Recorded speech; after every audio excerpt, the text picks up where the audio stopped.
kan lunglom tikim zual turin Siampuii Ralte som le mo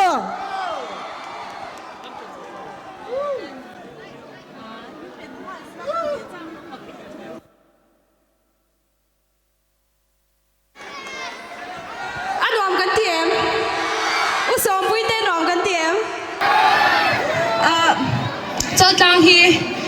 Chaltlang mi puite in phak ka tiam ema a chan chu zai mi nin tau del ka tia chu mai ba ka in enjoy moi thiama hei hi YMA try to try nei bang ka ti lo thei lo in phak ka ti thot ani chuan in Valmawi kha kan thiam ka kem kha Valmawi tiang a zaw mo tu ra